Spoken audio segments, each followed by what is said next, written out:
কেউ যদি আমাকে জিজ্ঞেস করে যে ইলিশ মাছের থেকেও বেশি ভালো লাগে, আমি বলবো হ্যাঁ, পাবদা মাছ আমার এতটাই প্রিয়। তাই আজকে সর্ষে পাবদা এড়িয়ে একটা নতুন রেসিপি ট্রাই করব পাবদা মাছের তেল ঝাল।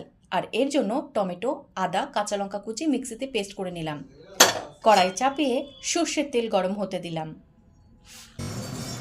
তেল ভালো করে গরম হয়ে গেলে আমি ফার্স্টেই চিনি দিলাম, লাল রং হয়, কালো জিরে ফোড়ন, এরপরে কাঁচা লঙ্কা কুচি অ্যাড করলাম, এরপরে অ্যাড করবো পেঁয়াজ কুচি।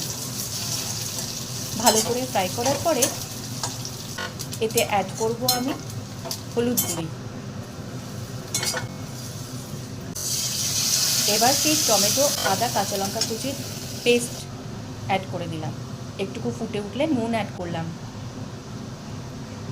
ধনে গুঁড়ো, জিরে গুঁড়ো এবং হলুদ গুঁড়ো অ্যাড করেছি, কাশ্মীরি লঙ্কা গুঁড়ো অ্যাড করলাম। একসাথে ভালোভাবে মিক্স করে নেব। শুকনো লঙ্কা গুঁড়োও দিলাম, এটা কিন্তু আমার বাড়িতেই করা। আবারও ভালো করে অ্যাড করার পরে চিনি অ্যাড করলাম। একটুকু মিষ্টি হলে টেস্ট আরও বেড়ে যায়। এবার পরিমাণ মতো জল অ্যাড করে দেবো আমি।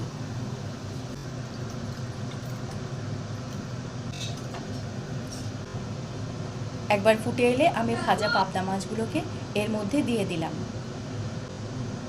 আবারও ফুটতে দেবো, তাহলেই ব্যাস রেডি হয়ে যাবে আমার পাবদা মাছের তেল ঝাল। যেমন দেখতে সেরকম স্বাদ কিন্তু এর।